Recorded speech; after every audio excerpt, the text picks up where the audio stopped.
জয় মা তারা। মা তারা অস্ট্রোলজি চ্যানেলের পক্ষ থেকে সকলকে জানাই আন্তরিক শুভেচ্ছা। আজকে আমি আলোচনা করতে চলেছি যে মেষ রাশির জাতক এবং জাতিকাদের ভাগ্যকে অদৃশ্য শক্তির দ্বারা কেউ বেঁধে রেখেছে। মেষ রাশির জাতক এবং জাতিকাদের ভাগ্যকে কে অদৃশ্য শক্তি দ্বারা বেঁধে রেখেছে এবং কিভাবে বুঝবেন যে আপনার উপর কোনো তন্ত্রমন্ত্র ক্রিয়া করা আছে কি নেই, সে নিয়ে মূলত আজকে আলোচনা। আপনারা দেখতে থাকুন মা তারা অস্ট্রোলজি চ্যানেল। এখানে আমি তন্ত্র মন্ত্র জ্যোতিষ পুজো পাঠ হস্তরেখা বিচার ভূত প্রেত নানা দক্ষিণা এই সকল ব্যাপারে কাজ করে থাকি। চাইলে আপনারা আমার সাথে সরাসরি যোগাযোগ করতে পারেন আমার স্ক্রিনে দেওয়া নাম্বারে। জয় মা তারা। এখন বর্তমানে শনি সাড়ে সাতের কিন্তু চলছে মেষ রাশির উপর। কারোর হয়তো সময় খারাপ চলছে, 6 মাস হয়ে গেছে, কারোর হয়তো এই 1 মাস কি 2 মাস শুরু হয়েছে। এই সময় শনি যখন সাড়ে সাথে চলে কোনো মানুষের উপর, তখন যদি কেউ এই তন্ত্রমন্ত্র ক্রিয়া বশীকরণ টোটকা যদি করে, তার উপরে কিন্তু 100% কাজ করবেই। ঠিক আছে, এই সময় কি হবে, মানসিক সমস্যা, আর্থিক সমস্যা, পারিবারিক সমস্যা, বাড়িতে রোগ জ্বালার সমস্যা, কর্মে বাধা, ভাগ্য বাধা, যা কিছু করতে যাবেন ভুল মিথ্যা কলঙ্ক বদনাম অবশ্যই কিন্তু লেগে যাবে, সম্পর্ক শেষ হয়ে যাবে, কোর্ট কেস মামলা মোকদ্দমার দিকে নিয়ে যাবে। ঠিক আছে, এই পরিস্থিতিতে যদি শনি সাড়ে সাথে চলে, যদি আপনাদের উপরে তন্ত্রমন্ত্র ক্রিয়া করে, তাহলে কিভাবে আপনারা বুঝবেন? প্রথম যে লক্ষণটা হচ্ছে, যখন হঠাৎ করে আপনার বিরুদ্ধে কোনো বদনাম বা মিথ্যা কলঙ্ক রটাচ্ছে, সে সমাজে হোক কিংবা বাড়ির ভেতরেই হোক, তাহলে কিন্তু জানবেন অবশ্যই কিন্তু আপনার উপরে তন্ত্রমন্ত্র ক্রিয়ার কিন্তু ইফেক্ট শুরু হয়ে গেছে। 2 নাম্বার আছে, যখন ঋণের অবস্থান এমন জায়গায় পৌঁছে গেছে যে ওই ঋণটাকে পরিশোধ করার জন্য পুনরায় আমার কিন্তু আবার ঋণ নিতে হচ্ছে। এর ফলে কি হচ্ছে, ঋণের বোঝা আমার উপরে দিন দিন বেড়েই চলেছে। একটা ঋণ শোধ করবো তো আরেকটা ঋণ অপেক্ষা করছে আমার দরজার সামনে। 2 নাম্বার। 3 নাম্বার হচ্ছে, যখন সুখের সংসারে হঠাৎ করে কোনো মতবিরোধ বা ঝগড়া অশান্তি লেগে যায় এবং সেই অশান্তি দীর্ঘমেয়াদী এবং সেটা কিন্তু কোর্ট কেস পর্যন্ত চলে যায়, সে স্বামী স্ত্রীর মধ্যে ঝগড়া হোক কিংবা পাড়া প্রতিবেশীর মধ্যে ঝগড়া হোক।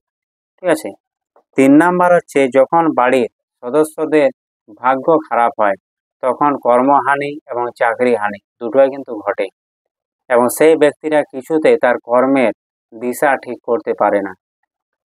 এর ফলে কি হয়, সংসারে খরচা বৃদ্ধি হয় এবং আয় সম্পূর্ণরূপে বন্ধ হয়ে যায়। যখন আপনার ব্যবসার জায়গায় বা বাড়ির ভেতরে বা বাড়ির আশেপাশে এমন কোনো জিনিস বা এমন কোনো বিষয়বস্তু আপনার চোখে পড়ছে, সেটা হয়তো মনে হচ্ছে আপনার কাছে একটা কাকতালীয় ঘটনা।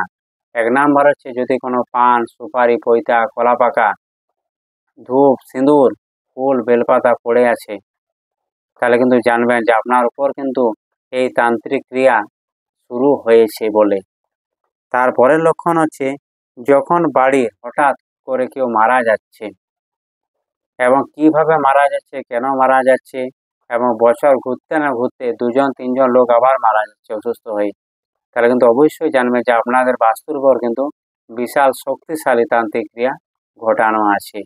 তার ফলে এরকম ঘটনাগুলো কিন্তু ঘটে চলেছে। যখন ভুল সিদ্ধান্ত আপনি নিচ্ছেন এবং বুঝতে পারছেন যে আমি ভুল সিদ্ধান্ত নিয়েছি এবং মনে হচ্ছে যে আমার পানিশমেন্ট হতে পারে, তাহলে কিন্তু অবশ্যই জানবেন কিন্তু আপনার উপরে তান্ত্রিক ক্রিয়া চলছে গোপনে। হঠাৎ করে কেউ নিজের মানুষ দূরে ছেড়ে চলে যাচ্ছে, কে স্বামী স্ত্রী হোক কিংবা কোনো প্রেমিক প্রেমিকা হোক, ভুল বোঝাবুঝি, কোথাও কিছু নেই, হঠাৎ করে ভুল বোঝাবুঝি সম্পর্ক মায়ের ভোগে।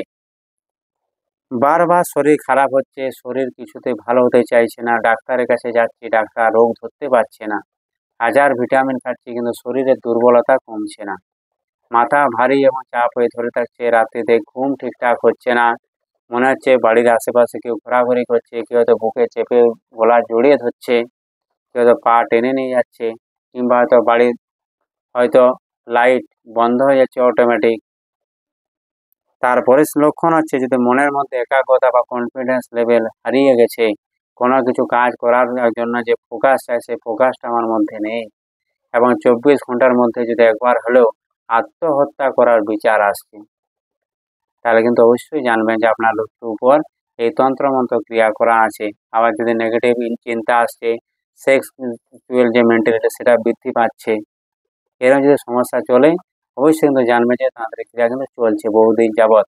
এবং এই ভিডিওটি যদি আপনাদের সাথে যদি মিলে, অবশ্যই কমেন্ট বক্সে জয় মা তারা লিখতে ভুলবেন না, এবং আপনার রাশি লগ্ন কি অবশ্যই আমাকে জানাবেন। জয় মা তারা।